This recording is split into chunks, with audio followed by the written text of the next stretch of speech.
¿Quién es el FESCAE? Eso tiene que saberlo. ¿Si alguien quiere saber qué es el FESCAE? Esa es una pregunta perfecta para hacer a nuestro invitado. Yo sí creo que sé lo que es. Sí. El Colegio de Arquitectos de España. Consejo Superior de Arquitectura. De los Colegios de Arquitectos de España.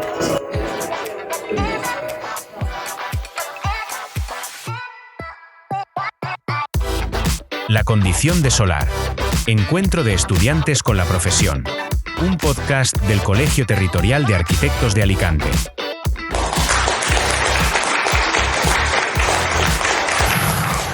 Bienvenidos a todos a la segunda edición de este formato que hemos montado de la condición de solar. Hoy tenemos como invitada a Paula Franco y la va a presentar nuestro compañero estudiante Guille. Hoy nos acompaña Paula Franco, una arquitecta que forma parte de la generación que empezó a estudiar arquitectura en la cima de la burbuja inmobiliaria y terminó cuando esta ya había explotado, y que obligó a la mayoría de sus compañeros a emigrar o buscar otras profesiones. No fue el caso de Paula. Su formación como pianista y como bailarina desde pequeña le enseñó la importancia de la constancia y la disciplina para perseguir sus objetivos, que si al talento lo acompañas de rigor y de tiempo, acaba dando resultados. Con esta convicción crearía en 2015 Estudio Pinasetti, la marca desde la que realiza proyectos residenciales y comerciales entre Alicante y Madrid. La elegancia y la delicadeza de sus proyectos la aplicó en 2017 para crear Portal 6, lo que podría haber sido un simple coworking. En manos de Paula se convirtió en un centro de atracción de talento y de difusión cultural que hoy sigue creando proyectos editoriales, ilustrados y creativos. Esta capacidad de saber rodearse de buenos profesionales y de exportar la cultura llevó a dirigir el Departamento de Cultura y Formación del Colegio de Arquitectos, con el que sigue colaborando en presentaciones de libros o mesas redondas. En resumen, Paula es una arquitecta que ha creado su propio camino para desarrollar proyectos de forma tradicional, y parte de su éxito se debe a haber explotado otras disciplinas complementarias que se terminan por retroalimentar, pero siempre desde la persistencia en lo que cree. Pues bienvenida, Paula. Muchas gracias, qué bonito, muchísimas gracias. No me esperaba una presentación tan bonita. Quizá un poco sobredimensionada, pero me ha hecho muchísima ilusión. Gracias por la presentación, gracias a todos por venir. Si os soy sincera, cuando venía de camino calculaba que seríais unas 3 personas. Bueno, en cualquier caso, muchísimas gracias, de verdad. Me hace mucha ilusión que estéis aquí. La presentación, yo creo que es la presentación más bonita que me han hecho nunca, y creo que es que nunca me habían hecho una presentación antes. ¿No? Entonces, bueno, en cualquier caso, siempre quedará en mi recuerdo por ser la primera y seguramente la más bonita. No creo que se pueda superar. Efectivamente, todo lo que has dicho en la presentación es verdad. Yo empecé la carrera en plena burbuja inmobiliaria, aún con todo. Estaba hablando con unos compañeros así en petit comité antes de empezar. Solo recibía mensajes de desánimo cada vez que decía que quería estudiar arquitectura, y eso que a los arquitectos les iba súper bien, pero no sé, había ahí como una sensación de no queremos más arquitectos, me imagino, ¿no? Se lo querían llevar todos los que estaban ya en marcha en ese momento, y entonces intentaban convencernos para que no estudiáramos arquitectura. Yo, a pesar de ello, me empeñé y entré en la Escuela de Alicante. Y bueno, pues a lo largo de toda la trayectoria académica, en la que tuve momentos mejores y momentos peores, como me imagino que estáis viviendo vosotros, ¿no? Sobre todo sometidos continuamente al juicio de entregas de proyectos, presentaciones, exámenes, se hace duro. Pero luego en el camino también te encuentras profesores como Antonio, súper inspiradores, que te animan a continuar, ¿no? y a terminar la carrera que un día empezaste con mucha ilusión y que la terminas también con mucha ilusión, aunque cuando llegas al final, como fue mi caso, pues España está sumergida en una crisis de la construcción pues bastante desalentadora, ¿no? En ese momento yo tuve la inmensa suerte de en ese momento, y pese a que había una crisis muy, muy, muy grande y todos mis compañeros, pues los que tuvieron más suerte se pudieron quedar dentro de Europa, en otros países, y los que no les quedó más remedio tuvieron que salir del continente, pues yo tuve la inmensa fortuna de conseguir entrar a hacer unas prácticas en un estudio de arquitectura que hacía tiendas para Grupo Inditex. Hacíamos los proyectos de ejecución de las tiendas de Grupo Inditex de toda la Comunidad Valenciana, la región de Murcia y Castilla-La Mancha. Entonces, la verdad es que nada más entrar, es que todo fue como una rueda de tener muchísima suerte en absolutamente todo, porque además es que yo nada más entrar, resulta que están implementando la formación de Revit entre todos los técnicos y pues los jefes deciden que, pese a que yo voy a entrar a hacer unas prácticas de 6 meses solamente, pues que entre también a esos cursos de formación. Nos quedábamos por las tardes hasta súper de noche y a los 4 meses, antes de terminar mis prácticas de 6, pues me piden los jefes que renuncie a las prácticas porque me quieren contratar. Me imagino que yo era una esponjita en ese momento, ¿no? Como estáis vosotros ahora, y entonces pues eso me permitió coger muy rápido los conceptos y sentirme muy cómoda manejando ese programa. Después de eso, pues lo que vino en mí fueron unas ganas tremendas de hacer muchísimas cosas diferentes. Sentía que ese trabajo me había llegado demasiado pronto, o sea, me parecía tan bueno que sentía que me había llegado demasiado pronto, y luego además pues el panorama fuera seguía siendo muy difícil, ¿no? Entonces yo ahí entro en una situación de no saber muy bien qué es lo que quiero hacer con mi vida, si seguir con ese trabajo en el que prácticamente yo me veía jubilándome, o si salir al mundo exterior y ponerme a prueba, ¿no? Como mis compañeros que habían sido valientes y habían salido de España y de Europa. Entonces, pues decido dejar ese trabajo sin haber podido ni echar currículums ni haberme podido mover, porque dedicaba muchísimas horas de mi tiempo a trabajar para Grupo Inditex. Grupo Inditex produce las tiendas como produce la ropa, o sea, al mismo ritmo y con la misma intensidad. Entonces ahí no teníamos tiempo para respirar. Pero eso a mí me dio muchísimas herramientas pues para lanzarme al vacío y tener capacidad para desplegar el paracaídas y no caerme y chafarme, ¿no? Y pues a partir de ahí empezó... Estudio Pinassetti, pues también por una propuesta de trabajo ya en plan proyecto particular que yo firmaba, y desde entonces, pues desconozco el motivo, no he tenido lagunas. A los 2 años de empezar con los proyectos de arquitectura, empiezo a tener la necesidad de tener un espacio físico al que poder ir a trabajar y estar acompañada, porque yo al principio empiezo a compartir despacho con el marido de mi aparejadora, que eran un grupo de aparejadores que trabajaban juntos pero nunca iban a la oficina. Entonces yo estaba siempre sola y entonces empiezo a tener esa necesidad de poder compartir el día a día, de poder tomarme un café con un compañero o de hablar de otras cosas. Y entonces, pues se me ocurre la idea de montar Portal 6 Coworking, con la intención de que porque ese proyecto pues por lo menos durara 1 año, ¿no? Entonces empiezo a buscar algún sitio especial. No quería una oficina al uso, quería un lugar un poco especial en el que poder transformar pues lo que hubiera en un espacio de trabajo, y me encuentro un piso en el Portal de Elche, justo aquí al ladito, que cuando lo veo, pues yo empiezo a hiperventilar y digo, es que este es el sitio. Entonces, pues yo llamo, pido que me lo enseñen, y tal y como me lo enseñan, les digo que yo quiero quiero quedarme ese espacio. Y bueno, pues me piden como todos los requisitos que estaban pidiendo a todo el mundo que estaba interesado, y yo mando todo lo que me piden, y a las 2 horas me llaman y me dicen que no cumplo ningún requisito de los que piden y que ese espacio no puede ser para mí. Pero otra vez vuelvo a tener suerte y me llaman al día siguiente y me piden que si por favor puedo acudir a explicarles cuál es mi proyecto. Entonces yo ahí empiezo a desconfiar.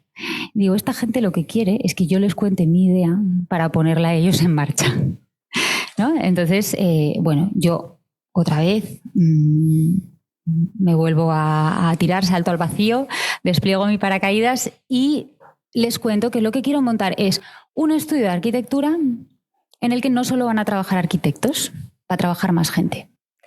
Entonces, bueno, pues empezamos en un proceso de negociación que dura 6 meses, que a mí se me hicieron eternos, pero que valieron la pena para que ese proyecto que yo pretendía poner en marcha durante 1 año, al final durara 8, y lo cerramos el año pasado porque yo necesitaba más brazos para poder abarcarlo todo. Cerramos el espacio físico, pero me quedo con la marca. Y entonces, como ha contado el compañero, pues seguimos con la marca haciendo proyectos que no son de arquitectura. Entonces, los proyectos de arquitectura los hago desde Estudio Pinasetti, y los proyectos pues, de otra índole los hacemos desde Portal 6, que en realidad... Claro, esto es muy bonito porque cuando tú montas o cuando tú tienes en mente un proyecto, tú le das un programa y pones un foco, pero luego las personas son las que le dan vida y movimiento a ese proyecto tuyo, ¿no? Y pasa en la arquitectura y pasa en los proyectos de cualquier ámbito. Y al final eso es lo más bonito de todo. O sea, dejar que las personas vayan dando forma a los proyectos que vosotros diseñéis. En arquitectura es fundamental, lo habréis oído 1000 veces, humanizar. O sea, la arquitectura, en definitiva, se hace para las personas.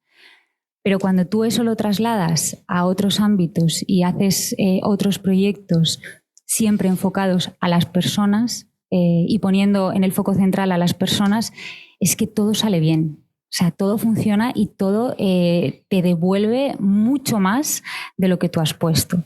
Por eso os digo que ese proyecto que iba a durar 1 año ha durado 8 y lo hemos cerrado, pero no al 100%. Nos hemos quedado con una parte. Y no sé si me estoy enrollando demasiado. No, está perfecto. ¿No?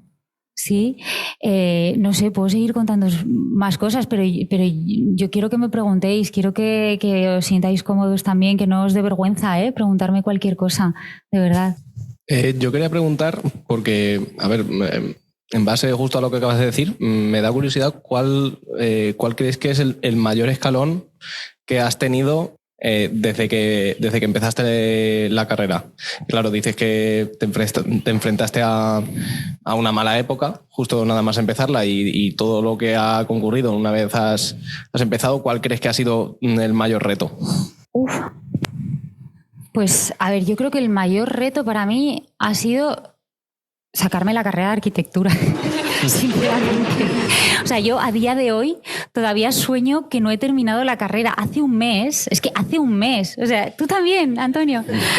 Hace un mes soñaba que me llamaban de la universidad. Esto es muy fuerte, esto no debería de contarlo, pero hace un mes soñaba que me llamaban de la universidad para decirme que me quedaban, o sea, pero más de la mitad de las asignaturas. O sea, era una barbaridad, no era 1 ni 2 que yo me pudiera sacar en 1 año. No. O sea, hasta el punto que en el sueño yo me sentaba con mis padres y les decía, mirad, pasa esto. O sea, que no soy arquitecta. Y que lo que más me preocupa de todo es que yo ahora, o sea, mis neuronas no están capacitadas para sacarse la carrera de arquitectura, y eso no es lo peor. Lo peor es que llevo... más de 10 años estafando a la gente. Voy a tener que devolver muchísimo dinero. Y entonces, o sea, yo creo que el mayor escalón es el que estáis pasando ahora mismo. O sea, en cuanto consigáis subir este escalón y ser arquitectos, que de verdad pasa más rápido de lo que pensáis. O sea, arquitectura es una carrera muy larga y que requiere muchísima dedicación. Y yo creo que por eso luego tendréis pesadillas como yo. Pero en cuanto eso pasa, lo más importante es lo que hablaba con vosotros antes de empezar, ¿no? Que es intentar siempre impregnaros de mensajes positivos y motivadores, pero no de taza de desayuno. O sea, mensajes de verdad, mensajes con fundamento. Es que, o sea, es fundamental tener ilusión todos los días. Todos los días. Hay días buenos, hay días regulares, hay días que dices, Dios mío, ¿por qué? Pero con ilusión es que vas pasando cada día. Vas pasando cada día y eres capaz de disfrutarlo, de verdad. No sé si te ha valido mi respuesta. O sea, que aguantéis, que terminéis, que luego viene lo bueno. Yo quería preguntarte sobre esa ilusión que acabas de comentar. Entiendo que eso también es algo muy intrínseco a cada persona y a su forma de ser, pero en los momentos en los que esa ilusión o épocas en las que se te fue, porque entiendo que es un proceso muy largo, ¿qué referentes tuviste o cómo conseguiste recuperar la ilusión? Pues mira, yo en mi caso, como habéis dicho en la presentación, yo estudié danza clásica y piano cuando era pequeña, ¿no? Antes de entrar en la universidad, hasta que entré en la universidad. De hecho, lo dejé todo para entrar a estudiar arquitectura. Entonces, yo siempre vuelvo como a mi yo de antes de estudiar arquitectura. Yo me inspiro muchísimo en la danza, en coreografías, en la música. Hicimos un ejercicio muy chulo en Portal 6, hicimos un encuentro le llamamos encuentro de mentes inspiradoras. Y entonces cada uno teníamos que llevar como nuestras herramientas de inspiración para hacer nuestros proyectos. Hay de todo, no somos solo arquitectos, hay fotógrafos, hay editores, hay abogados, y entonces cada uno llevábamos como nuestras herramientas de motivación y de inspiración para recuperar la ilusión y para enfocarte en los proyectos. Y en mi caso, yo expliqué que eran las coreografías de danza. O sea, a mí eso es como que me coloca todo en el sitio y me da empuje. Y diréis, ¿y qué tiene que ver la danza con la arquitectura, no? Pues mi proyecto final de carrera al final fue vinculando la danza con la arquitectura y eso, fíjate, eso fue lo que a mí me permitió terminar el proyecto en 9 meses. No sé lo que tardáis ahora, pero bueno, antes era súper típico estar 2 años, 3, 4 haciendo el proyecto final de carrera. Yo conseguí encontrar esa conexión entre la arquitectura y la danza y entonces yo en 9 meses había terminado el proyecto. Es que para mí eso fue maravilloso porque yo en realidad la carrera tampoco me la saqué súper rápido, me costó muchísimo y bueno, tampoco era yo de estas personas que en proyectos sacaran ahí súper notazas, ¿no? Bien. Pero al llegar al proyecto final, encontrar esa conexión fue la que me permitió terminar de una manera como súper... es que te diría relajada y me siento mal, pero es que es verdad. O sea, es que es verdad. Es que todo lo que había sufrido a lo mejor en todos los años de proyectos, haber conectado de esa manera con el proyecto final, a mí me dio muchas alas. ¿Te sirve? Sí.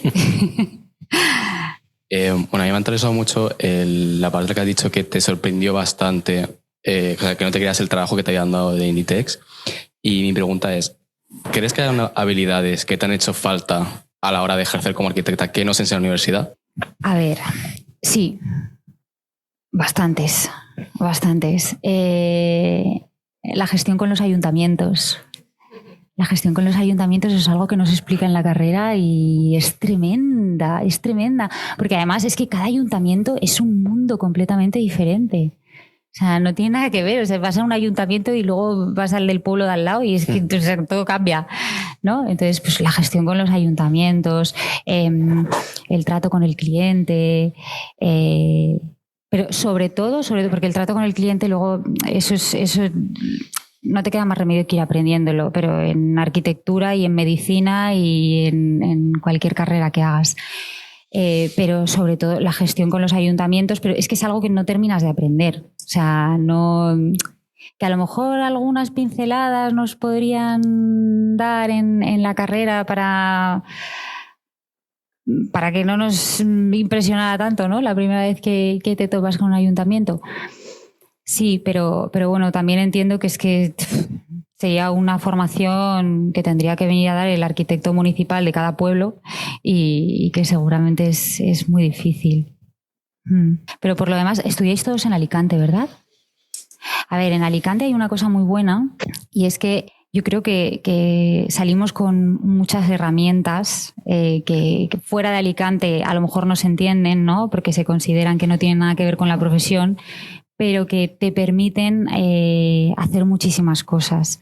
Yo, en mi caso, sí que es verdad que en la presentación has contado como que pues, hago arquitectura, pero luego también hago otros proyectos porque me monté un coworking y luego estaba aquí en el Departamento de Cultura. Sí que es verdad que eso va con mi forma de ser, ¿no? Yo necesito como estar haciendo muchas cosas. Antes hablaba con Antonio, que Antonio ahora no sé en qué lío está metido, y le digo, pero Antonio, pero es que el día que dejes de estar metido en líos no serás tú, tienes que estar ahí, ¿no? Entonces, eso sí que es verdad que va con la forma de ser de cada uno.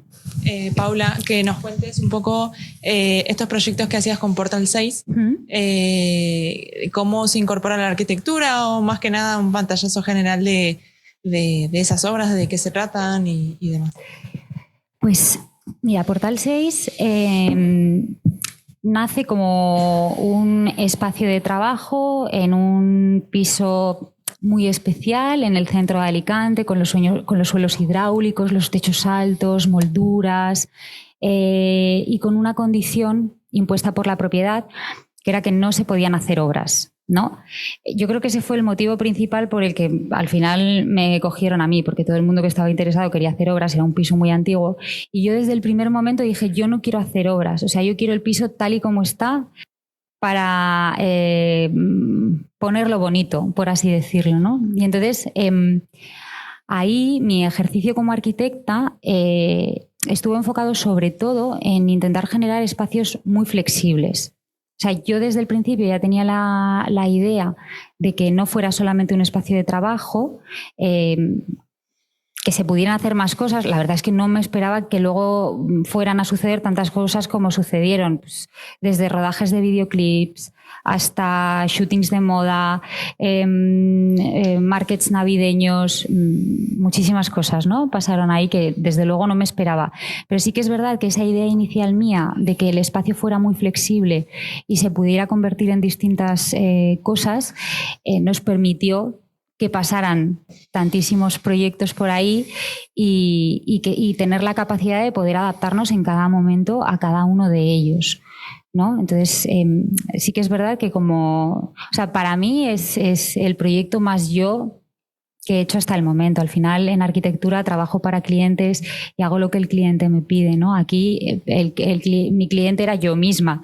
Entonces, bueno, pues me concedí pues ese deseo de poder generar un espacio que se pudiera convertir en distintos espacios en función de lo que necesitáramos en cada momento. No sé si... ¿Sí?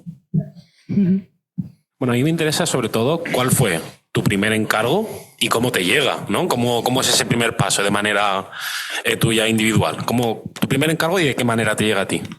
Pues mira, mi primer encargo particular, cuando decido dar el salto al vacío y montármelo por mi cuenta, me llega a través de unos promotores rusos que sabían que mi padre tenía una hija arquitecta. A mi padre lo conocían, bueno, pues por temas profesionales nada relacionados con la arquitectura, ¿vale? O sea, yo vengo de una familia que no hay arquitectos, yo soy la primera arquitecta. Tengo dos primos arquitectos lejos que no me han hecho seguimiento en ningún caso, ¿no? Entonces yo soy la primera arquitecta de la familia. Entonces, bueno, pues estos señores se enteran de que mi padre tenía una hija arquitecta y bueno, pues le preguntan que si pueden tener una reunión conmigo.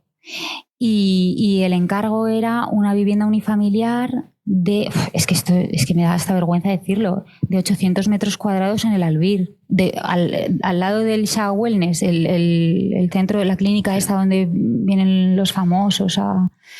Y entonces yo me acuerdo que ese momento fue muy divertido porque cuando mi padre me lo dice, yo me había ido a París con mis amigas. O sea, yo había dejado el trabajo y había decidido pues pegarme unos meses sabáticos porque desde que había terminado, yo presenté el proyecto final de carrera y a los 10 días entré ya a hacer las prácticas. Entonces a mí me faltaba como ese movimiento, ese salir fuera, ese estar sin trabajo, buscar, echar currículum, ¿no? Entonces yo decido que dejo mi trabajo y me pego, al final fueron solo 5 meses, yo esperaba más, esperaba por lo menos un año, ¿no? De descansar, porque al entrar en la rueda laboral me doy cuenta de que lo de las vacaciones es una cosa muy complicada y que se me acabaron los veranos y esas cosas, ¿no? Entonces, pues como te digo, yo me había ido un fin de semana a París con mis amigas y tal y como aterrizo en París, o sea, me llega un mensaje de mi padre: tienes que volver. Digo, ¿pero cómo que tengo que volver? O sea, que quieren tener una reunión contigo unos señores, unos promotores rusos, tal. Y le digo que no, que yo hasta que yo tengo el vuelo el domingo y que hasta el domingo no vuelvo y que si me quieren ver que el lunes. Y nada, y entonces ya el lunes me dice mi padre que él me acompaña a la reunión. Digo, pero vamos a ver, papá, ¿pero cómo vas a acompañar toda la reunión? Ellos quieren mantener una reunión con un arquitecto y yo no puedo ir acompañada de mi padre, eso es muy poco serio, claro. Pero mi padre, no, pero es que claro, es que son rusos y ¿cómo vas a ir tú sola? Y yo, papá, por favor, mira, yo te voy a decir dónde he quedado con ellos y a qué hora. Por supuesto no te quiero ver por los alrededores, pero bueno, solamente para que estés tranquilo, ¿no? Y entonces, bueno, pues finalmente conseguí convencer a mi padre de que yo debía ir sola a esa reunión y nada, pues me senté con ellos, me explicaron lo que querían hacer y así es como empezamos. Yo pensaba que después de ese proyecto no iba a pasar nada más, pero sí que es verdad que desde entonces no he tenido nunca lagunas, que es algo que a mí también me sorprende, porque aunque he tenido mucha suerte, siempre he sido muy consciente de la realidad que había, porque tengo muchos amigos arquitectos, ¿no? Y entonces yo siempre me he sentido muy agradecida y muy afortunada por todo lo que me ha pasado. Pero vamos, también lo he disfrutado. O sea, no, en ese sentido, pues lo he disfrutado. Y luego, pues siempre que he tenido ocasión, pues he colaborado con compañeros en algunos proyectos, ¿no? Que eso también es súper bonito. Pero bueno, así es como fue mi primer encargo. Mi primer encargo llega a través de mi padre y mi padre me quiere acompañar, no quiere que yo vaya sola. Eso sí que os aconsejo que no lo hagáis nunca. O sea, que vayáis siempre solos a las reuniones, que no dejéis a vuestros padres que os acompañen. Hay una cosa interesante. Paula seguramente es un perfil profesional opuesto a Ricardo, el que estuvo en la primera sesión, pero ambos han hecho énfasis que pese a su talento, pese a su trabajo, una parte fundamental de llegar a donde han llegado ha tenido que ver la suerte. Y a mí me interesa más que cómo conseguiste ese primer encargo, o sea, ¿qué pasó cuando saliste de esa reunión? ¿Qué hiciste cuando los rusos te explican que quieren hacer esa casa de 800 metros cuadrados y de repente tú ya eres Esto es muy importante. Previsiblemente su arquitecta? Sí, ¿Qué haces después? Esto es muy importante porque yo lo primero que hago, esa reunión la tuve por la tarde y entonces a la mañana siguiente lo primero que hago es llamar al colegio de arquitectos. Yo no estaba colegiada, yo no sabía qué honorarios tenía que pasar, yo no sabía absolutamente nada. Y entonces yo llamo al colegio de arquitectos y pido ayuda. Y entonces lo primero que me dicen es que no me pueden ayudar. Que no me pueden ayudar, o sea, que ellos no me pueden decir lo que tengo que cobrar y... A veces hacemos eso, sí. A veces hacen eso, es que pues, a mí en ese momento me hicieron eso y entonces me sentí totalmente desamparada, con todo vine, pregunté qué tenía que hacer para colegiarme, me colegié, me hice mi seguro de responsabilidad civil, súper importante y sinceramente, no recuerdo. Sí, recuerdo cómo saqué los honorarios. Hablé con la que fue la aparejadora que me acompañó en ese momento profesional, y ella me dijo, pues mira, no te preocupes porque yo sé que hay unos honorarios que circulan por ahí como del año 2007, que son los últimos que habían, y bueno, pues lo calculas con eso. Y entonces así lo hice. Cogí los honorarios de 2007 y estábamos en el año 2015. Y yo, bueno, pues con eso calculé honorarios y lo pasé. Y dije, mira, que sea lo que Dios quiera, porque no sé lo que estoy pasando. O sea, no entendía nada. Claro, yo no sabía lo que estaba enviando.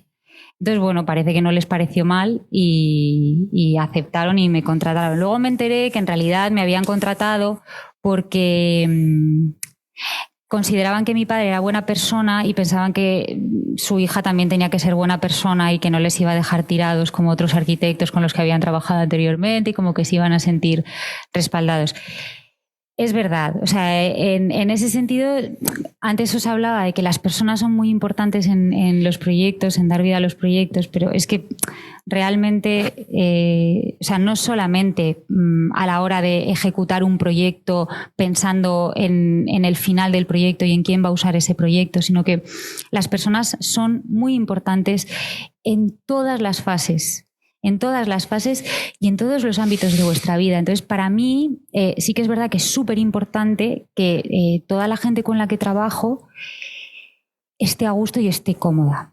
O sea, el rendimiento de una persona que está cómoda contigo se dispara, y el rendimiento de una persona que no está a gusto contigo, o sea, es nulo, pero es que tampoco le puedes exigir más.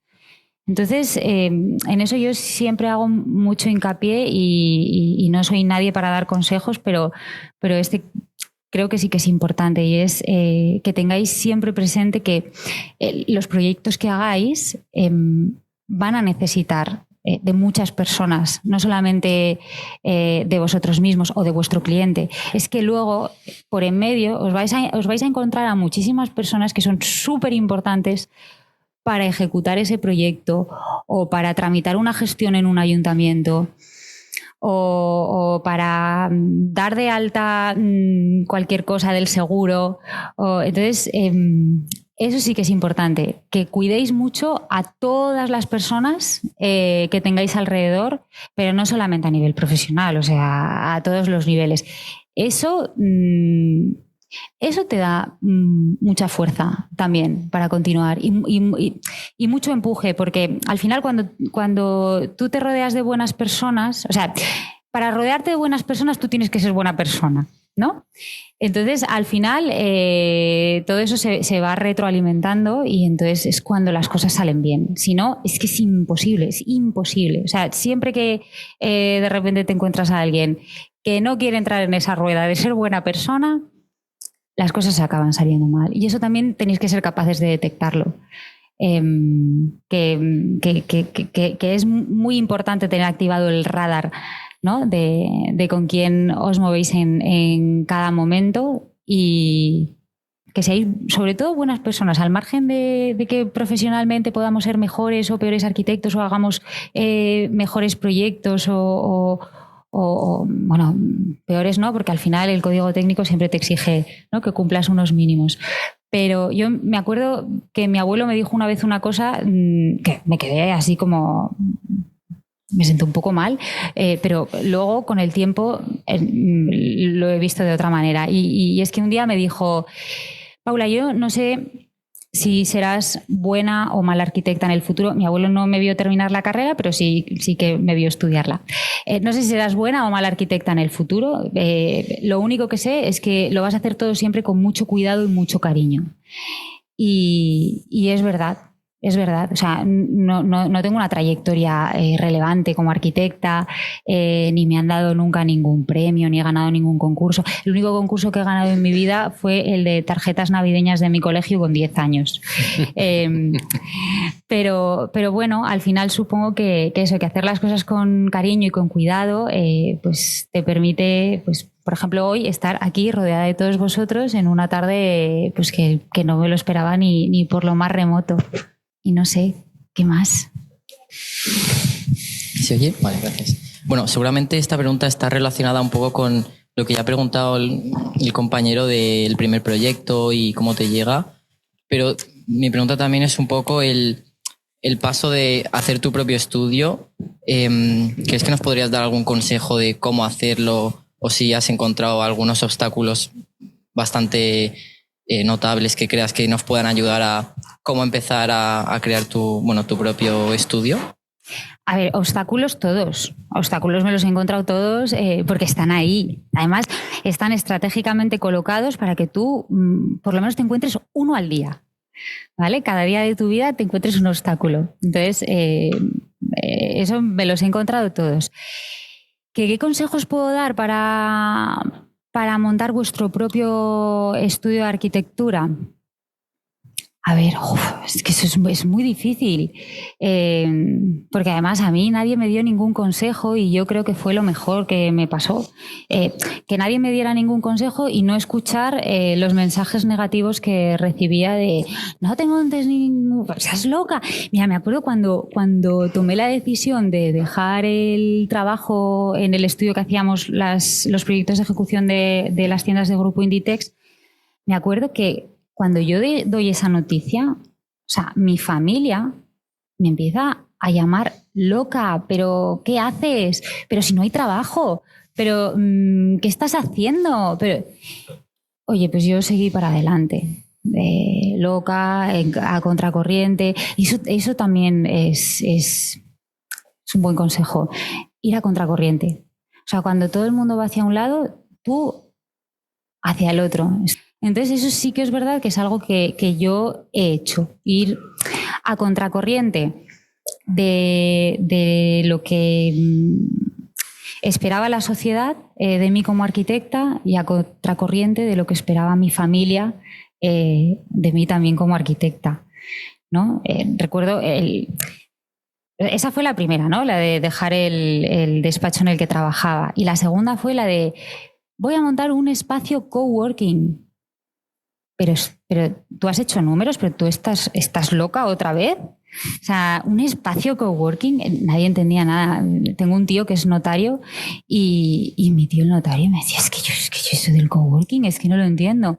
Y yo le intentaba explicar, mira, es como tu notaría, pero en lugar de estar todo el mundo trabajando en tus escrituras, aquí cada uno va a trabajar en sus proyectos, ¿no? Y al final conseguí que un día viniera a verlo y, oye, le gustó, vio el ambiente, vio que era un ambiente sano, que la gente realmente estaba trabajando por sus proyectos y le gustó.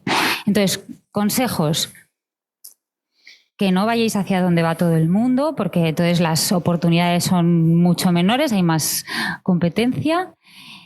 Y el otro, espera, es que lo estaba pensando y se me acaba de ir. ¿Ese era uno? Bueno, cuando me acuerde te lo digo. Sí, lo siento. ¿Has hecho una celebración de 10 años? No, me cuesta mucho celebrar las cosas, fíjate. Me cuesta mucho celebrar las cosas. No celebré mi final de carrera porque estaba como súper quemada y mis padres me lo han echado en cara toda la vida. Mi madre sigue echándomelo en cara. No celebramos tu final de carrera, no nos dejaste celebrarlo. No nos enseñaste tu proyecto final de carrera. Es muy gracioso porque yo tengo solo un hermano y mi hermano es ingeniero de caminos. Entonces, en el salón de casa de mis padres preside el proyecto final de carrera de mi hermano, ingeniero de caminos.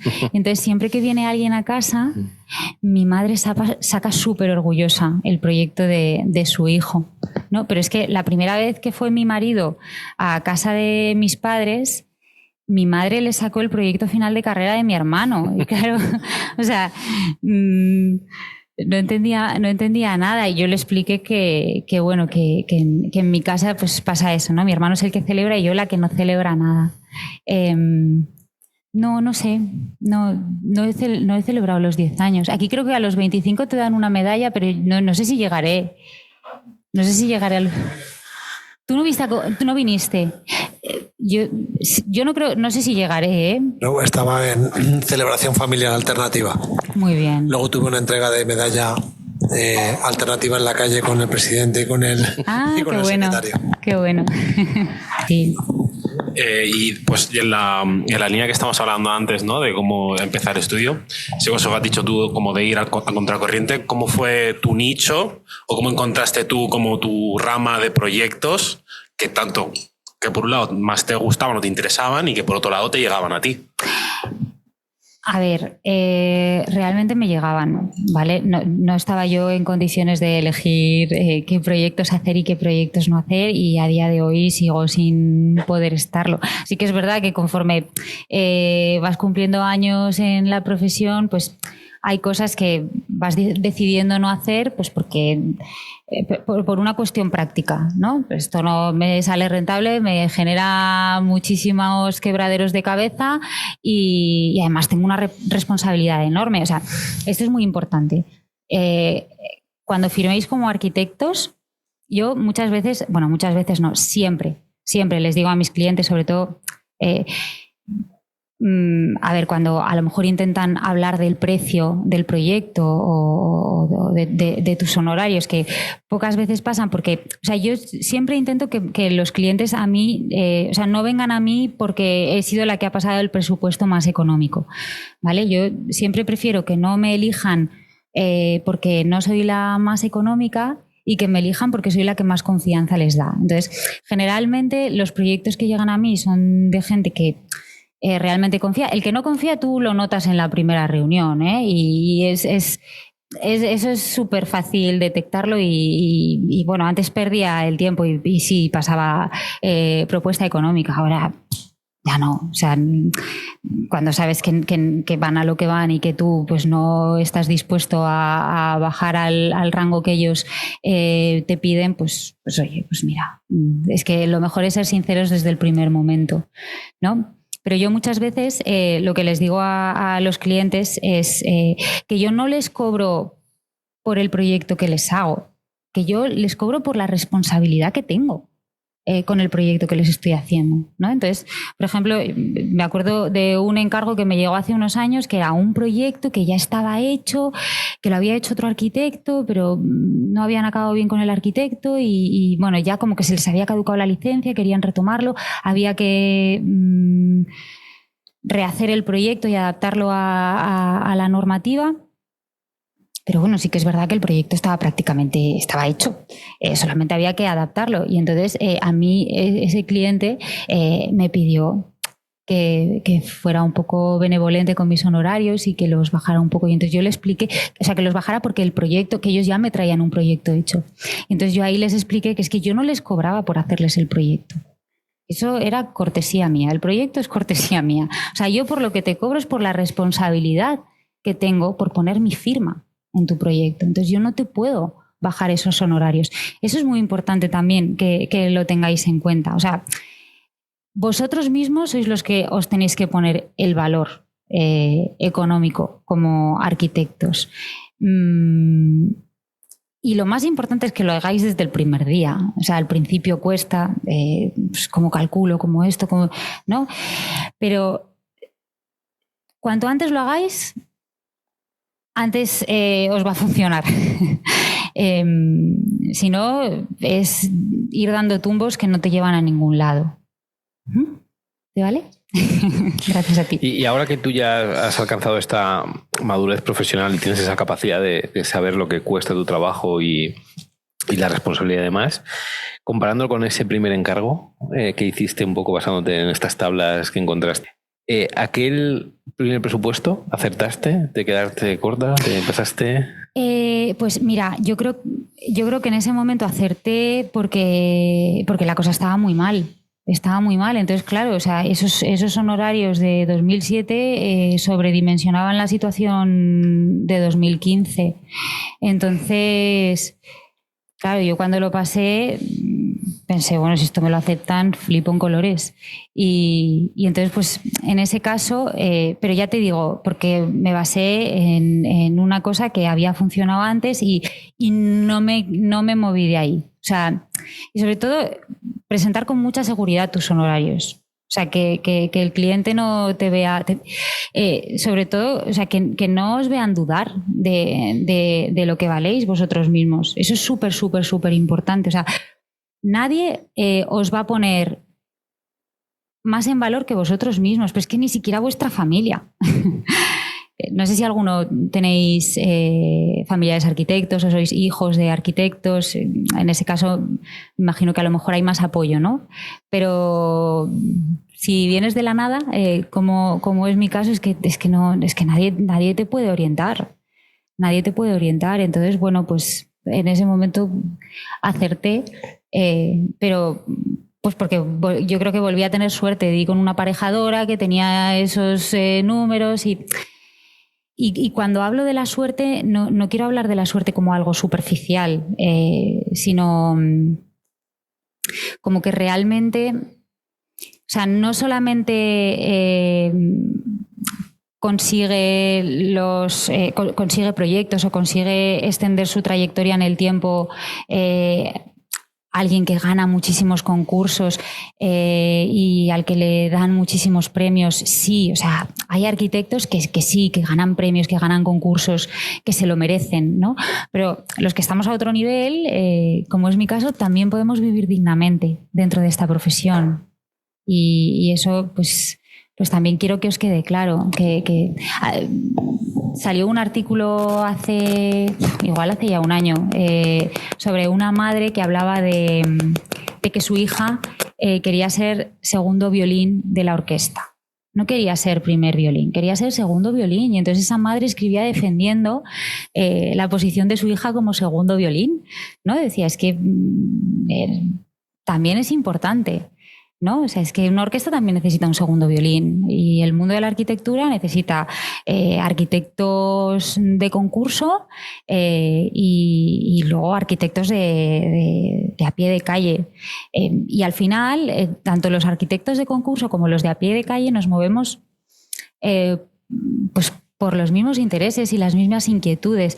Decía Frida Escobedo en una entrevista que leí de ella hace no mucho que de lo más bonito que tiene la arquitectura es que siempre empiezas primeras veces, ¿no? O sea, cada proyecto que te llega es la primera vez de algo. Y eso que entiendo que a mucha gente le agobie muchísimo, a mí, por lo menos como arquitecta, me conecta con Frida Escobedo, salvando las distancias, ¿no? En que disfruto también con esa primera vez de cada cosa. O sea, es como que lo necesito, ¿no? Ahora con Portal 6 estamos haciendo un proyectito editorial que queremos que salga a la luz en primavera. Y claro, para mí primero pensaba que era mi primera vez, luego no, porque resulta que durante la carrera estuve trabajando en una revista de arquitectura que había entonces, que se llamaba Vía Arquitectura, que vosotros ni conoceréis, seguramente, tú sí, y Antonio también. De hecho, de Antonio monté algún reportaje de algún proyecto suyo. Entonces, bueno, sí que es verdad que esa fue como mi primera experiencia editorial. Pero bueno, ahora como este proyectito editorial, pues me preguntaban que si estaba dispuesta a meterme en él, y porque claro, era algo nuevo para mí. Y dije, pues es que a mí lo que más me fascina es empezar cosas nuevas, ¿no? Y aprender y estudiar y indagar y curiosear, y eso es lo que a mí me da la gasolina para hacer proyectos, ¿no? Y cómo pues a través de estos proyectos de Portal 6 pues cojo oxígeno para hacer proyectos de arquitectura y al revés igual. No te compro lo último que has dicho. ¿El qué? A ver. Lo del arquitecto, que hace falta arquitectos segundo violín. Sí. ¿Por qué? Porque, bueno, yo llevo 25 años trabajando y me ha pasado de todo. De hecho, yo creo que soy el mayor aquí, para desesperación mía. Pero no lo aparentas, ¿eh? No. Y yo voy a citar a Miguel Salvador, que habéis sido profesor vuestro de alguno de vosotros, y que vino a decirme un día, cuando yo estaba preocupado por publicar en Vía Arquitectura, entre otros sitios, dice, mira, cuando antes descubras tu sitio en el mundo vas a ser más feliz. Yo veo que tú lo has descubierto y la verdad es que por la parte que me toca estoy súper contento, ¿no? Pero yo sinceramente es que los arquitectos de Star System cada vez me los creo menos. Estos que, no, es que fulanito ha ganado tal concurso y fulanito a lo mejor no tiene trabajo. En cambio, sí que has dicho una cosa muy buena y es que hay que pensar en las personas, sobre todo hay que escucharlas. Y a lo mejor les podías contar pues alguna experiencia de esa persona que se hace el proyecto de su vida, ¿no? Porque cuando te viene alguien al despacho y te dice, hazme la casa, hazme el chalet, se va a hacer una. No conozco a nadie, bueno, te conozco uno que se va a hacer 2 casas, ¿vale? Este es uno raro. Pero lo normal es que la gente coge todos el dinero de su vida y se hace una casa. Entonces, yo creo que los arquitectos, y es una reflexión personal mía, de formación del tema de construcción, de formación de que me importa un pito publicar. Yo concursos hago y gano, es que me da igual publicarlo, sinceramente, y cuanto menos la gente lo sepa, mejor. Estoy en ese plan ahora mismo. Bueno, yo creo que lo que hay que transmitir es que los arquitectos es un servicio a la sociedad que intentamos mejorar la vida de las personas. Entonces, yo no estoy de acuerdo contigo en eso de, no, oye, es que son necesarios los arquitectos. No, hace falta todos los arquitectos y cuanto más seriedad demostremos, es mejor para la profesión y para el colectivo. No porque cuando la gente dice que eres arquitecto, la gente se suele decir, ostras, es arquitecto. Entonces la gente no respeta, ¿no? Pero es que tenemos una especie de... Yo con los años lo ves un poco mejor, ¿no? Pero yo percibo que nosotros mismos no somos los que estamos defendiendo esa posición o esa, no sé cómo decirlo, o esa responsabilidad, ¿no? Y sí que me gustaría que nos contaras un poco cuando la gente te viene al despacho y te cuenta el proyecto de su vida, ¿cómo lo haces? O sea, porque al final tienes que llevar a la gente a su sitio, a explicarle las cosas. A veces te llegan con ideas marcianas. Yo he pasado por los rusos también. Y no voy a contar cosas de rusos porque me daría para una sesión entera. Pero cuéntanos, porque yo a veces me digo, escúchalo, fuérzate a escuchar a las personas. ¿Cómo lo haces? Pues fíjate, en esos casos, por encima de la responsabilidad civil profesional está la responsabilidad emocional.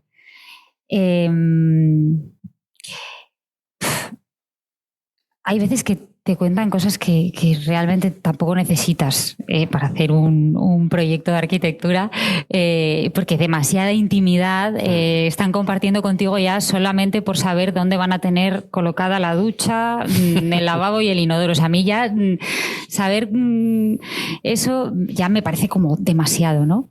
Pero sí que es verdad que por lo menos yo en mi caso, que soy una persona que escucha mucho a las personas y que no puedo evitar preocuparme y llevármelo a casa, eso es algo que no consigo aprender. O sea, el no llevármelo a casa. Entonces, bueno, pues es lo que os decía. O sea, ahí prevalece la responsabilidad emocional por encima de la profesional. O sea, yo recuerdo... Mira, esto es un proyecto, yo siempre digo que el proyecto de la casa más fea del mundo lo hice yo en Polop. Vino una pareja, pues esto fue de mis primeros proyectos, pues poquito después de los rusos. Te gano seguro. No te creo. Bueno. Yo no estoy en esta liga, yo los hago bonitas todas. Iván es que lo hace todo bonito. Es que, bueno.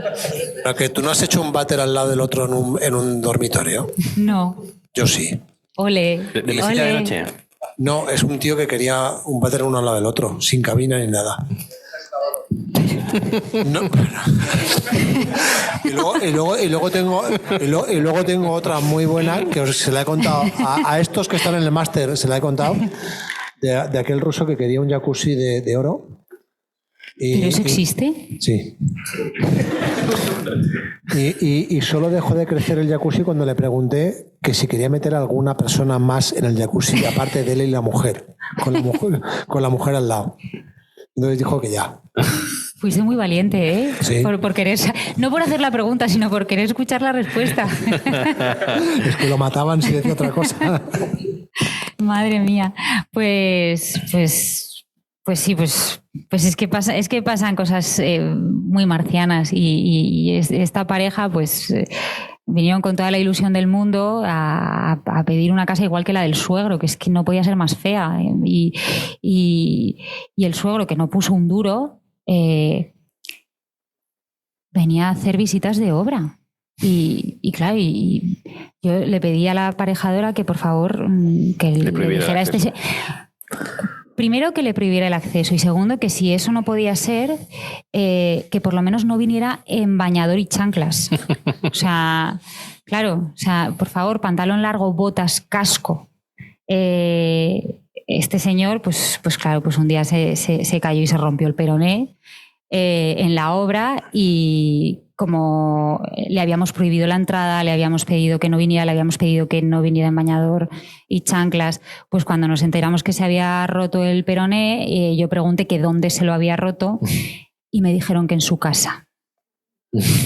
No es verdad, se lo rompió en la obra porque se cayó delante de mí. O sea, yo vi cómo se caía, pero no se atrevieron a decirnos nada. Las cosas que cuando entran ya cuestiones personales y haces un proyecto, pues que es el proyecto de la vida de una pareja, pues también hay que poner límites.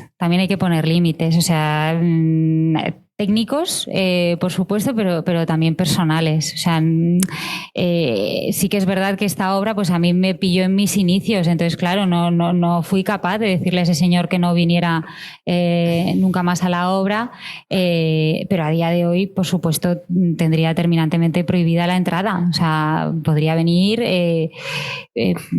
cogiendo cita previa. Pero sí, o sea, fundamentalmente es eso, o sea, es la responsabilidad emocional que tienes y llevarte esos problemas a tu casa. Os voy a confesar una cosa, no pude terminar esta obra, tuve que renunciar. No fue superior a mí, o sea, llegó un momento, quedaba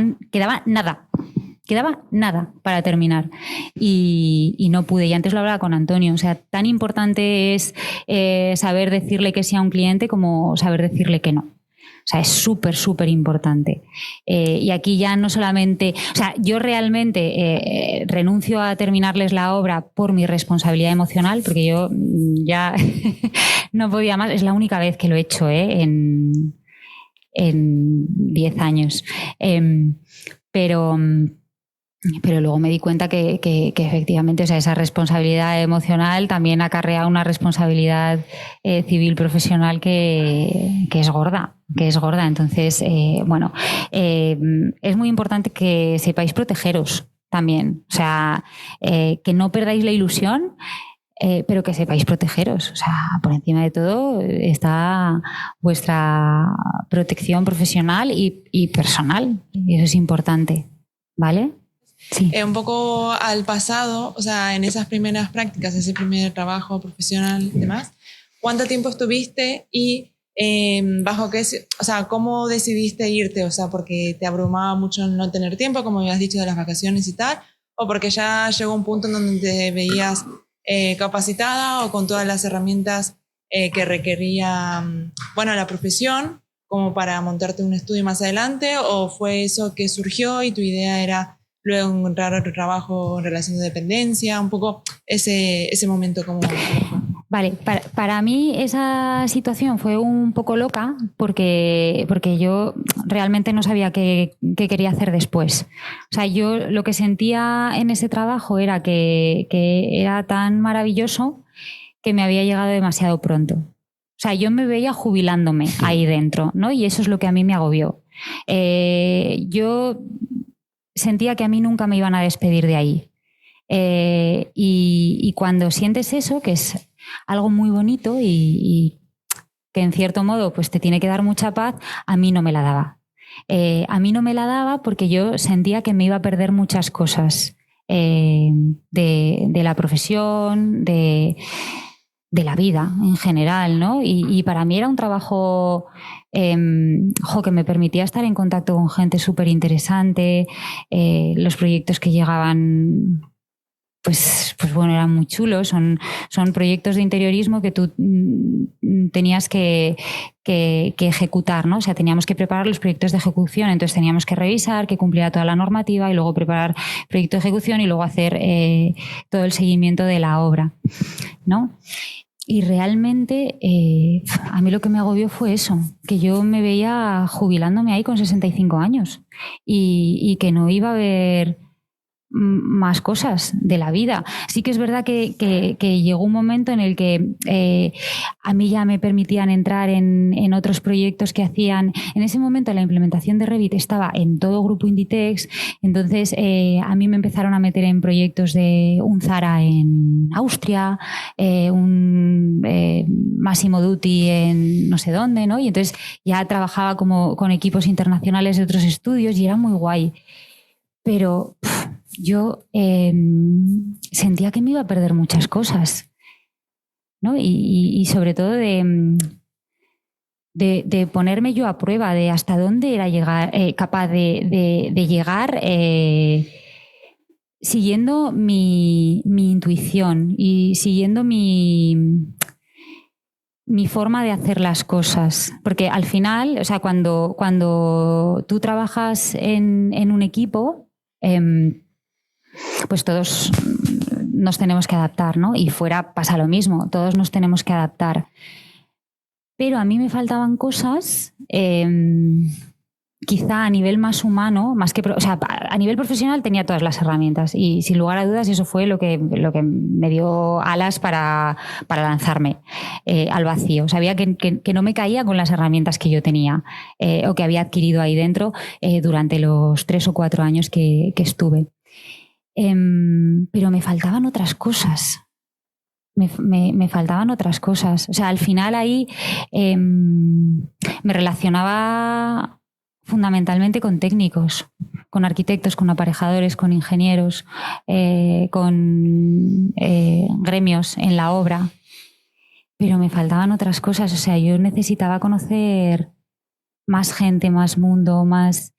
Y una cosa muy curiosa es que gracias al proyecto de Portal 6, que ha sido un proyecto a nivel local aquí en Alicante, yo he tenido la suerte de poder compartir espacio y rutinas y experiencias con profesionales de distintos sectores, de distintas nacionalidades, y eso a mí me ha nutrido mucho y me ha inspirado muchísimo y me ha dado mucha fuerza para seguir haciendo proyectos de arquitectura, que es muy curioso. O sea, una cosa que yo he descubierto, pero esto es a nivel mío personal, esto a cada uno le pasan unas cosas, ¿no? Pero yo, por ejemplo, he descubierto que cuando paso temporadas en las que me dedico solo a la arquitectura, es como que me falta aire, ¿no? Necesito poder hacer otras cosas. En mi caso, son proyectos. En el caso de otra persona, a lo mejor es salir a correr o hacer deporte o bailar o ir al cine o no lo sé.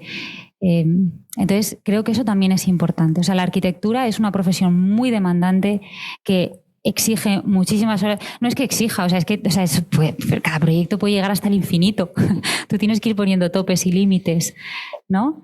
Entonces creo que es muy bueno que tengáis botellas de oxígeno donde poder respirar para no agotaros con la arquitectura. Creo que es importante, porque no es un trabajo que tú digas, no, es que yo trabajo de 8 a 3 y hasta donde llegue, mañana continúo. No, o sea, requiere mucha dedicación, requiere mucha atención al detalle. Y entonces, en eso sí que creo que es importante poder coger oxígeno de otras cosas. No sé, o sea, a mí me funciona. Por lo que tengo entendido, muchas veces ponen muchas dificultades. Pues mira, no has preguntado a la persona más adecuada y te explico por qué. Yo ahora, Es verdad que mi primer cliente fue un promotor ruso, pero desde entonces hasta ahora he trabajado con clientes particulares hasta hace exactamente 3 o 4 años que trabajo con unos promotores ucranianos. ¿Vale? Y esto es muy curioso porque yo en España no soy el perfil de arquitecto que contrata a un promotor español. De hecho, os voy a contar otra cosa que no debería de contarla, pero os la voy a contar. Yo cuando llego a los ayuntamientos y pido cita con el arquitecto municipal, a mí lo primero que me dicen en cualquier ayuntamiento es que a ti no te podemos dar la cita. Es que tú tienes que contratar un arquitecto y tu arquitecto es el que pide la cita con el arquitecto municipal. Eso me pasa siempre. Entonces, claro, yo tengo que explicar que el señor arquitecto contratado soy yo. Y que por favor, que si me puede dar la cita, pues que se lo agradezco mucho. Entonces, ahí es como que cortocircuitan y ay, perdona, sí. Y enseguida, me acuerdo una vez no voy a decir el ayuntamiento, me acuerdo que una vez en un ayuntamiento, la persona que me hizo ese comentario pasó tanto apuro que me hizo pasar en ese momento, o sea, no me hizo ni volver otro día. Pasa, que te recibe ya, ¿no? Entonces, bueno, con los promotores españoles yo no te puedo dar ningún consejo porque no he trabajado nunca. ¿Por qué creo que estoy trabajando con estos promotores ucranianos? Porque ellos tienen otro concepto de la mujer y esto es así. En Ucrania, en Rusia, en Bielorrusia, en todos estos países, los bailarines y bailarinas son estrellas. Es gente muy poderosa, considerada con mucha capacidad intelectual. Y yo creo que los ucranianos, como me ven más como una bailarina, o sea, como el promotor español, yo sé que el promotor español a mí me ve más como una bailarina que como una arquitecta, entonces no me contrata. Pero el promotor ucraniano, como me ve más como una bailarina que como una arquitecta, entonces me contrata, ¿vale?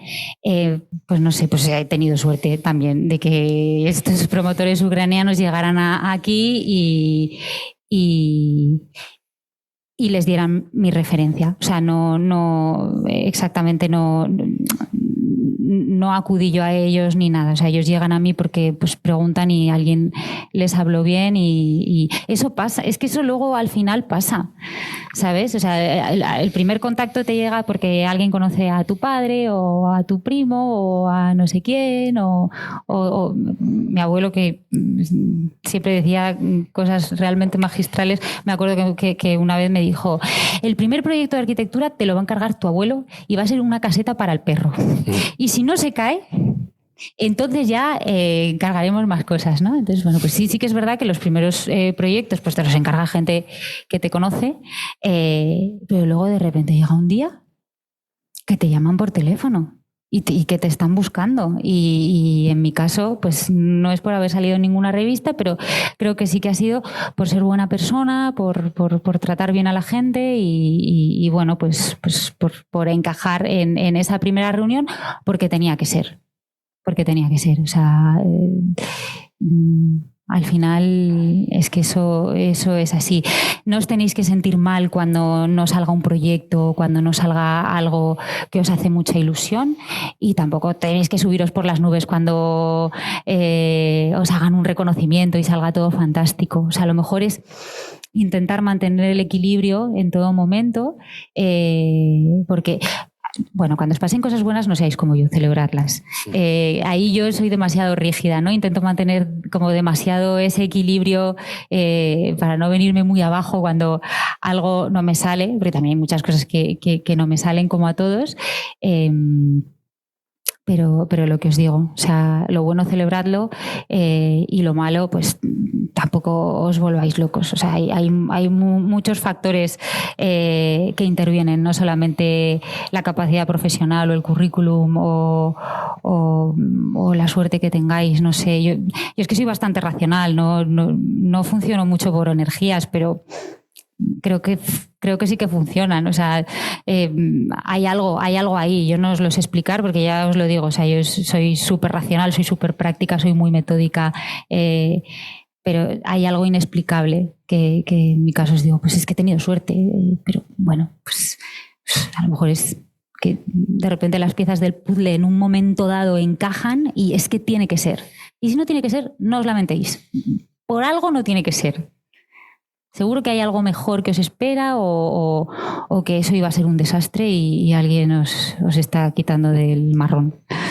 A mí me da mucha curiosidad de preguntarte cuáles son para ti tus esenciales tecnológicos. ¿Qué aplicaciones, qué software es dirías, esto es primordial o incluso no lo he aprendido, pero me gustaría?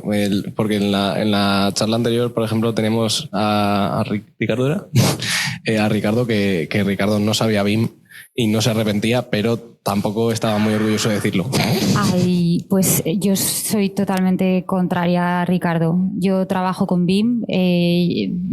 Ya os digo que nada más terminar la carrera tuve la suerte de que me metieron en esa formación y yo hago en BIM proyectos súper pequeñitos. Que eso es. Me acuerdo que me invitaron a una mesa redonda en Porcelanosa para hablar de arquitectura y tecnología. Y entonces, bueno, pues empezó esa mesa redonda como que BIM solo sirve para proyectos grandes, bueno, y para proyectos pequeños, ¿no? O sea, si no haces... El tema está en que BIM son las horas de vuelo de un piloto. O sea, si tú no haces horas de vuelo con BIM, pues si algún día tienes que hacer un proyecto grande, pues no vas a poder hacerlo. Entonces... yo recomiendo que uséis BIM. O sea, es una maravilla. Es que es una maravilla, o sea, es que agilizas, es que, o sea, vamos, yo no puedo entender cómo podía hacer secciones en AutoCAD, es que son, no tiene sentido, o sea, existiendo BIM no tiene sentido que se trabaje con herramientas que te hacen perder muchísimo más tiempo.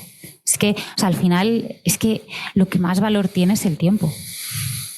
Pero no solamente el tiempo profesional, o sea, también el tiempo que luego tú tienes para dedicarle a tu propia vida.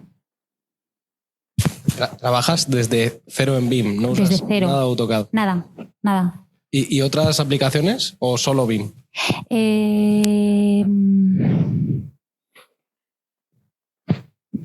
No, solo BIM. Es que yo renderizo en BIM. Yo renderizo en BIM y luego hago Sí, y luego la postproducción la hago en Photoshop. Sí, eso iba a decir, ¿no? O sea, renderizo en BIM y luego la postproducción la hago en Photoshop. Y sí, es que no sé, o sea, a ver, entiendo que haya compañeros que no conecten con BIM. O sea, es que es respetable. Si es que claro, es respetable. Yo tengo compañeros que trabajan solo en AutoCAD y mira que yo intento convencerles, no, utiliza BIM. A ver, yo no soy una experta en BIM como Antonio y su despacho, pero es mi herramienta. O sea, es como el que escribe con lápiz o escribe con boli, ¿no? Pues es acostumbrarte. De hecho, ayer tuve una reunión y tenía que abrir unos planos en AutoCAD y me pedían hacer cosas y me costaba. Uy, ¿dónde está esta herramienta, no? Al final, bueno, estudié la carrera con AutoCAD, ¿no? Y no se te olvida, esto es como aprender idiomas. Si tú estudias en un idioma y luego de repente aprendes otro idioma y empiezas a hablar en otro idioma, pues a lo mejor coges más soltura y ya sueñas en el nuevo idioma, ¿no? Pues yo sueño en BIM, pero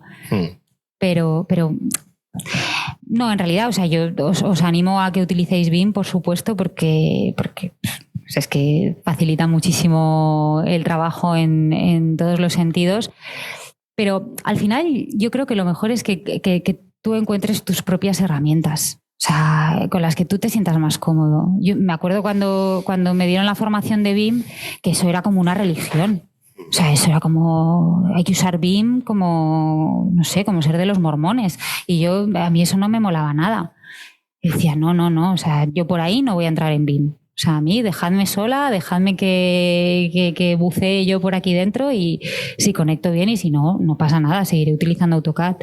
Pero conecté y entonces, bueno, pues en ese sentido, desde mi experiencia personal, pues lo recomiendo. No consigues el nivel de detalle de AutoCAD, perdona, en los dibujos lineales, eso sí que es verdad, que al que le gusta el dibujo en 2D súper bonito, no lo consigues, pero consigues otras cosas maravillosas. Sí. No, yo solo iba a decir que yo que estoy más en la vía de Ricardo, que tampoco utilizo nada BIM. Los que no lo usamos, pues lo decimos con la boca pequeña y con una cierta vergüenza y no estamos orgullosos de eso. No, pues eso no puede ser. No, tampoco. pero sabemos que estamos condenados a acabar ahí. Entonces, nosotros no lo hacemos porque no, tenemos otras cosas, pero vosotros que tenéis tiempo a hacerlo cuanto antes porque son horas de vuelo. Vamos a acabar ahí. Son horas de vuelo. O sea, no tiene más. O sea, BIM es echarle horas, ¿no? Sí, de hecho los planos al final se quedan bonitos. Es verdad, es verdad. De todas maneras sí que estoy de acuerdo contigo que hay un grupo de talibanes del BIM que están muy alejados. Entonces a esos no hay que mirarlos. Vale, hay que mirar a Paula o hay que mirar a la gente que utiliza BIM pues de una manera racional y sana. Pero bueno, o sea, yo siempre en clase creo que os he dicho este año los palabras, ¿no? O sea, porque la gente hace de los acrónimos en inglés, los traduce y todo eso. O sea, hay gente bastante enferma. A esa gente no hay que hacerle caso. Bueno, pues ahora sí que ya vamos a terminar. Agradecer mucho a HNA que nos está ayudando a impulsar estas charlas. Y si hoy hemos tenido a Paula que empezó su despacho sola y que en ese proceso de soledad necesitó rodearse de gente, la siguiente sesión tendremos a Sonia y Sole que empezaron juntas. Empezaron otro camino, que es otra forma común de empezar un despacho, siempre tener un apoyo desde el principio. Y no sé si queréis hacer alguna pregunta vosotras o si nos vemos ya en la siguiente sesión. Es mucho mejor de lo que te cuenta Iván esto, ¿eh? Es más divertido. No, ha sido muy agradable la charla. Y nada, bueno, pues aquí estaremos para responderos, para contaros nuestra experiencia. Bueno, tiene cosas similares, tiene cosas... venimos de otro sitio, bueno, ya hablaremos un poco. Y nada, pues que muchas gracias a Paula. Bueno, pues muchas gracias a todos por venir. Muchas gracias especialmente a Paula por habernos dado hoy esta charla tan bonita. Y a Antonio y a todos los profesores también que han estado movilizando este tipo de actividades. Nos vemos en la siguiente. Gracias.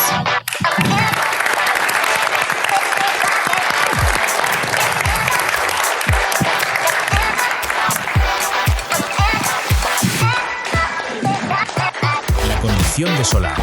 Encuentro de estudiantes con la profesión. Un podcast del Colegio Territorial de Arquitectos de Alicante.